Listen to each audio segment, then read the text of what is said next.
Oke, selamat pagi semuanya. Pagi. Ya, sebelum kita mengawali kegiatan pembelajaran hari ini, alangkah baiknya kita berdoa terlebih dahulu. Doa bisa dipimpin oleh ketua kelas. Silakan. Pak duduk siap gerak. Tunjukkan kepala, doa mulai.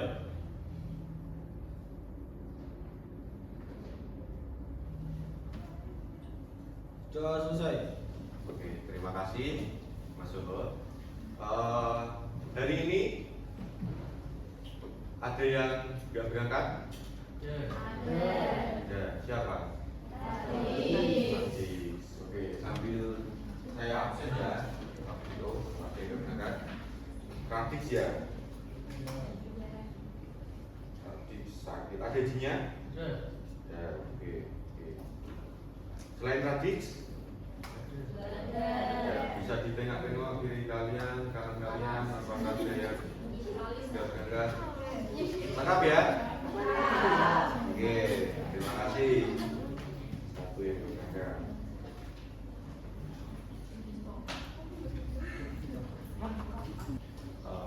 Hari ini tadi siapa yang telat? Cicu. Ada yang telat ya? Kenapa kok telat? Bangunnya siangan? Enggak, Bang, bajunya pasang aja. Pagi sengaja. Ya. Jadi gini ya. Ya mungkin rumahnya yang jauh itu tolong bangunnya yang lebih awal agar apa? Agar tidak telat. Karena di sini di Sekretariat Ketenaran kan tutup gerbangnya jam 7. Jadi nanti ketika kalian sudah melewati pukul 7 nanti akan kena hukuman, dan hukumannya juga bervariasi biar kalian nggak bosan yang sering telat seperti itu. Jadi mungkin yang hari ini telat jangan diulang lagi ya. Oke, selanjutnya ada yang masih ingat kita di pertemuan sebelumnya materinya apa? Algoritma ya. Ya, minggu kemarin kita belajar tentang algoritma. Ada yang masih ingat apa itu algoritma? Langkah-langkah untuk ya, langkah-langkah untuk menyelesaikan masalah dalam pemrograman komputer. Nah, jadi antara algoritma dengan flowchart itu berkaitan ya. Kalau algoritma mungkin lebih ke bahasa pemrograman atau logikanya. Kalau di flowchart ini kita akan memvisualisasikan dalam bentuk simbol-simbol urutan yang gambaran yang jalannya dari suatu program atau proses, sehingga dari mulai sampai selesai seperti itu. Kalau di kehidupan nyata nih, di aktivitas kalian sehari-hari di rumah itu kalian kira-kira apa flowchart yang pernah kalian lakukan? Memasak mie ayam atau mie instan nih? Mie ayam juga bisa loh sebenarnya. Susah, bukan susah. Oh, bukan ya, panjang mungkin ya. Kalian caranya yang instan aja ya. Selain memasak mie instan, ada yang lain apa? Memasak nasi goreng, mencuci chicken apa? Chicken katsu. Oh yes. Bisa masak chicken katsu? Itulah, Pak. Sedikit lah, oke. Masak kentang goreng. Masak kentang goreng ya. Jadi sebenarnya banyak ya flowchart yang bisa kalian lakukan di kehidupan sehari-hari. Namun mungkin tidak kalian sadari, kalian telah melakukan yang namanya flowchart gitu, seperti itu. Tapi sebelum itu kita ke materi flowchart. Di sini untuk hari ini kita memiliki tujuan pembelajaran. Yang pertama yaitu peserta didik mampu menjelaskan pengertian flowchart dengan bernalar kritis. Yang kedua, lalu yang kedua, peserta didik mampu mengurutkan langkah-langkah pada flowchart secara mandiri. Lalu yang ketiga, peserta didik mampu memecahkan masalah menggunakan langkah-langkah flowchart dengan mandiri. Yang keempat, Lalu yang keempat, peserta didik mampu merancang flowchart untuk menyelesaikan masalah dengan bergotong royong. Berarti nanti dalam bentuk kelompok ya yang keempat, seperti itu. Untuk di pertemuan minggu kemarin mungkin saya sudah pernah menyinggung sedikit mengenai tentang flowchart. Namun untuk pada pertemuan hari ini kita akan membahas lebih dalam lagi seperti itu. Mungkin akan kita praktekkan juga untuk membuat flowchartnya.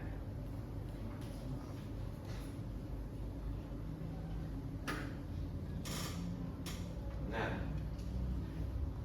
ada yang tahu apa itu flowchart? Diagram yang menggambarkan alur kerja atau suatu sistem.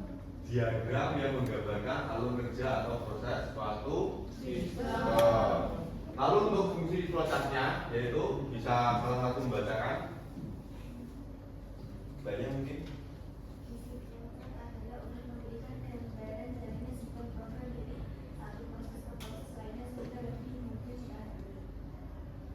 Oke, fungsi flowchart yaitu untuk memberikan gambaran jalannya sebuah program dari suatu proses ke proses lainnya sehingga lebih mudah dipahami. Lanjut ya. Jadi flowchart itu tadi yang sudah dibacakan oleh teman-teman kalian. Itu flowchart merupakan diagram yang menggambarkan alur kerja atau proses suatu sistem yang divisualisasikan agar mudah dipahami. Lalu fungsinya flowchart itu untuk memberikan gambaran jalannya sebuah program dari suatu proses ke proses lainnya sehingga lebih mudah dipahami. Tanpa flowchart mungkin ketika kalian menjalankan suatu pengerjaan sesuatu itu pasti akan ada yang terlewat seperti itu. Lanjut ya. Lalu sebentar. Nah, simbol flowchart. Jadi di dalam flowchart itu nggak asal menggambarkan simbol-simbolnya, tapi satu simbol dalam flowchart itu memiliki nama dan fungsinya masing-masing. Seperti simbol yang awal ini, ya seperti oval bentuknya, namanya yaitu terminator. Fungsinya apa? Fungsinya yaitu untuk memulai dan mengakhiri sebuah flowchart. Ada mulai, ada selesai, ada start, ada seperti itu. Lalu di bawahnya simbol yang bentuknya oval terdapat simbol garis atau line. Namanya yaitu row. Fungsinya yaitu arah atau aliran alur. Jadi jalannya nanti akan kemana dari mulai itu. Lalu di bawahnya ada yang bentuknya persegi. Nah, iya toh? Itu namanya yaitu preparation. Fungsinya yaitu untuk inisialisasi dan pemberian nilai awal. Terus lanjut ya. Ini untuk contohnya flowchart untuk menghitung persegi panjang. Dimulai dari mulai, terus ada deklarasi panjang lebar luas, terus nanti prosesnya akan membaca nilai panjang dan lebar, lalu nanti prosesnya itu menghitung luas. Rumus luas apa? Tahu? Yes, panjang kali lebar. Terus nanti akan menampilkan output, yaitu tulis nilai luas hasilnya tadi, lalu selesai. Seperti itu. Ini contoh sederhananya. Nah, sekarang flowchart dengan budaya atau makanan tradisional sekitar. Nah, kira-kira apa? Kalau tadi kan contohnya yaitu untuk menghitung persegi panjang. Nah, kalau ini biar kalian tidak bingung, kita dimulai dari hal yang terdekat di sekitar kita, yaitu dengan budaya, yaitu makanan tradisional. Kalau di sini makanan tradisionalnya apa? Sambal bedok, oke, sudah ada. Arem-arem ada, oke. Gedok, lemper, apa? Putu ayu, ada putu ayu, ada putu ganteng. Ayo, yang lain? Onde-onde. Ternyata banyak ya di Kabupaten Semarang ini. Nah, kalian memikirkan nggak dalam pembuatan makanan-makanan tradisional tersebut itu sebenarnya kita membutuhkan namanya flowchart. Kalian pernah pikiran seperti itu nggak? Enggak ya, belum ya. Nah, mungkin dari sekarang jadi kalian sudah tahu flowchart itu apa. Sebenarnya flowchart itu digunakan ya dalam membuat proses suatu makanan tradisional. Agar apa? Tujuannya yaitu agar dalam tahap pembuatan makanan tersebut itu tidak ada yang terlewat. Coba bayangkan ketika kalian misalnya membuat arem-arem nih. Arem-arem kan pasti di dalamnya ada isiannya ya. Iya. Apapun. Nah, apa? Apapun. Tempe. Tempe ya, tempe ya. Tiba-tiba kalian lupa loh yang memasukkan tempe. Pasti rasanya Enak. gak enak. Mungkin istilahnya akan berubah. Enggak namanya arem-arem. Ayam-ayam. Oke. Masuk akal gitu. Ya mungkin seperti itu ya. Jadi flowchart ini membantu kita dalam kehidupan nyata. Misalnya kita membuat makanan tradisional seperti itu. Nah, contohnya misal saya membuat mie instan, saya lupa ngasih bumbu yang itu loh, yang pedes-pedesnya itu, pasti rasanya akan asin toh. Jadi mungkin saya akan kurang suka dan tidak memakan mie yang saya buat seperti itu. Oke, jadi banyak ya ternyata untuk makanan tradisional di sekitar daerah Kabupaten Semarang. Nah, langsung selanjutnya yaitu tugas kelompok mengerjakan LKPD. Jadi nanti LKPD-nya terkait grup WA, terus kalian akan berkelompok terdiri satu kelompoknya yaitu maksimal 4 orang. Jadi nanti akan ada kayaknya lebih dari 5 kelompok di satu kelas ini. Seperti itu. Nah, tugasnya apa? Tugasnya yaitu membuat flowchart proses membuat makanan tradisional di sekitar kalian. Seperti itu. Tadi kan banyak ya kalian sudah menyebutkan ada undi-undi, sambal godok, sambal godok, terus arem-arem, getuk, lemper, pokoknya banyak lah. Nah itu bisa kalian buat flowchartnya. Bisa dimengerti? Ada yang ditanyakan? Belum. Oke, baik. Mungkin kalau belum ada yang ditanyakan, silakan berkelompok dan mengerjakan tugasnya. Lalu nanti kita akan presentasi ketika kalian telah selesai mengerjakan tugasnya. Seperti itu. Bisa dimengerti? Bisa. Oke, selamat mengerjakan.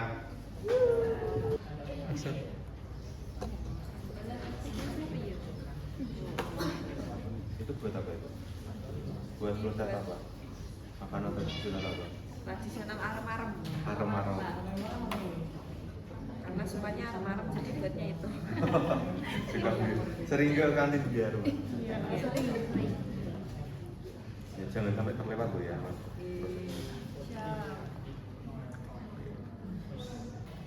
Action.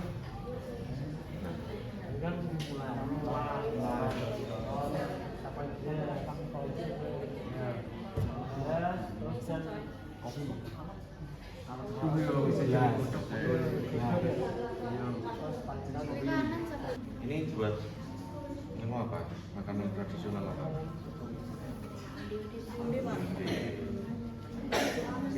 Tadi ada yang sana garam arem, terus yang sana lagi itu tadi kebiasaan sehari-hari karena cowok-cowok suka diantrikan pada bikin kopi katanya.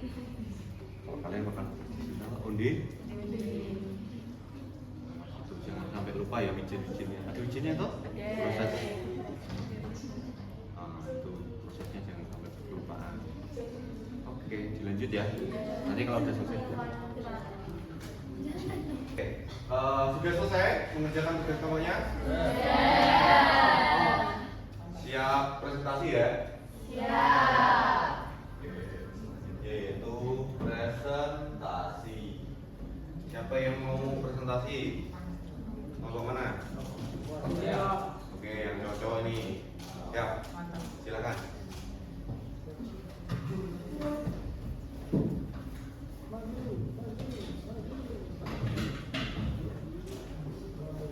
pesannya udah dikirim tuh ya saya. Sudah. Oke. Silakan ya.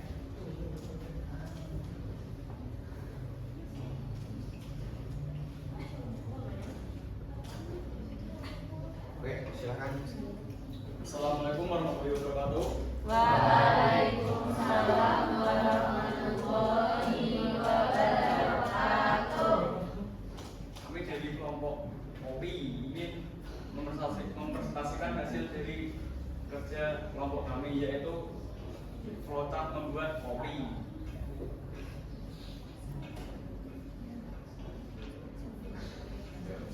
Cara membuat kopi.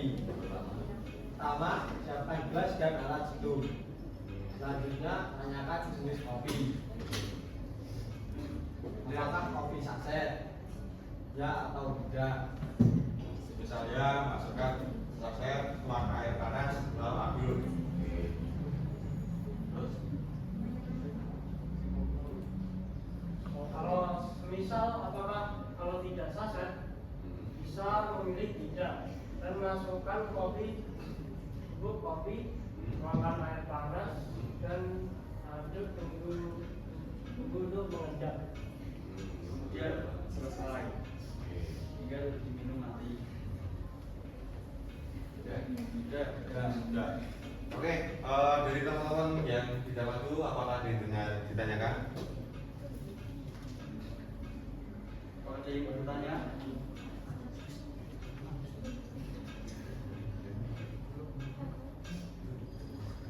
kalau tidak, Nah, ayo tanya-tanya. Nanti. yo, sudah. Tidak, karena tidak suka manis. Oh, ya, ya, pertanyaan bagus. Oke, itu ada gulanya enggak? Ya. Tidak ada. Wah, itu mungkin kelupaan atau gimana itu ya? Lupa naruh kan. Ya, jadi pertanyaannya bagus. Jadi si Nadi menyimak flowchart ini. Jadi pas tahap yang apakah kopi saset? Jika tidak, berarti hanya masukkan bubuk kopi. Ya, di sini ada gula. Ya, harusnya ditambahi masukkan Gula. Oke, pertanyaan itu. Ada yang lain? Ayo bisa dilihat. Misal ada yang kurang apa?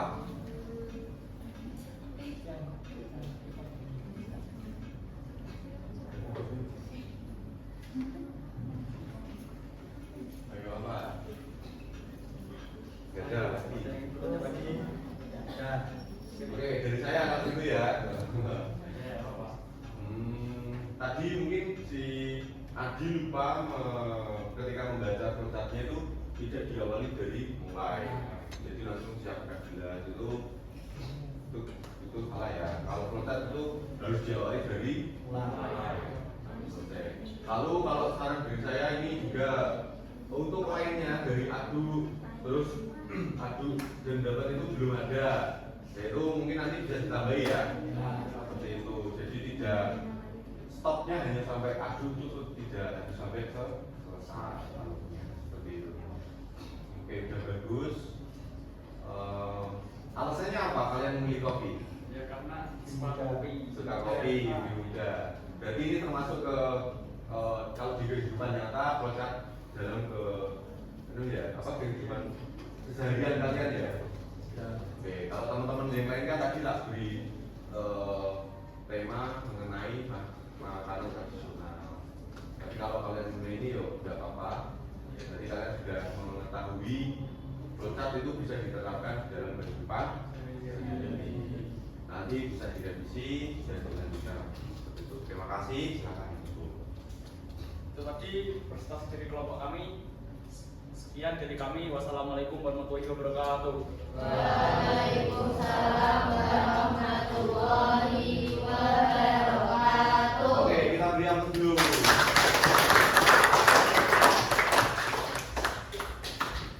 Oke, bagus ya. Oke, sudah semuanya ya untuk yang presentasi.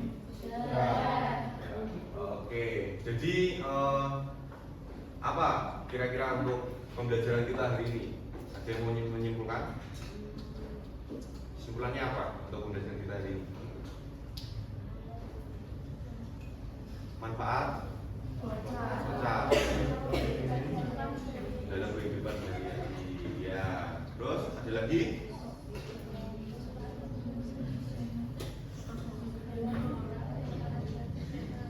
Manfaat bocah dalam pembuatan makanan tradisional.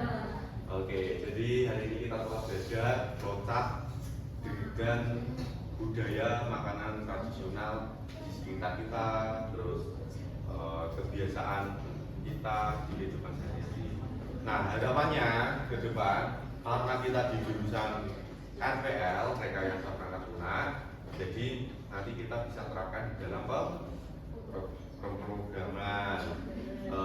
Di dalam kita akan membuat suatu program, kita harus membuat flowchart seperti itu. Oke, untuk pertemuan selanjutnya, ketika kita sudah mempelajari flowchart ini, kita di pertemuan selanjutnya akan belajar mengenai looping. Namun sebelum itu, nanti ketika kalian di rumah, tolong dikerjakan tugas yang akan nanti saya share, yaitu menerapkan flowchart dalam kegiatan membuat suatu program komputer, misalnya portofolio kalian, membuat web portofolio kalian. Nah, nanti itu juga bisa digunakan untuk proyek kolaborasi seperti itu. Bisa dimengerti? Siap belajar? Siap. Ya, oke. Nah, sebelum kita mengakhiri pembelajaran kali ini, ada yang tahu apa itu 5S? Salam, senyum, sapa. Oke, bukan stres loh. Salam, senyum, sapa, sopan. Nah, di sini saya mengingatkan kalian untuk tetap jaga sikap, harus tersenyum. Walaupun ketika kalian sedih, kalau bertemu guru atau teman kalian, kalian harus menularkan, memberikan senyuman terbaik kalian, memberikan senyuman termanis kalian. Tujuannya apa? Kalian akan memberikan dampak positif bagi teman-teman kalian. Seperti itu. Sopan satunya juga dijaga ketika di sekolahan. Ya. Oke. Yang telat nanti minggu depan jangan sampai telat lagi ya Bunga. Oke. Mungkin itu aja. Tolong tetap diterapkan 5S-nya, yaitu bisa bilang apa itu 5S? Senyum, salam, sapa, sopan. Pintar semuanya. Oke, thank you. Berarti untuk pembelajaran kita hari ini kita akhiri sampai di sini. Kita akan lanjut di pertemuan berikutnya. Pimpin doa Mas Ketua Kelas. Untuk mengakhiri kegiatan pada hari ini, menurut agama dan kepercayaan masing-masing, doa mulai.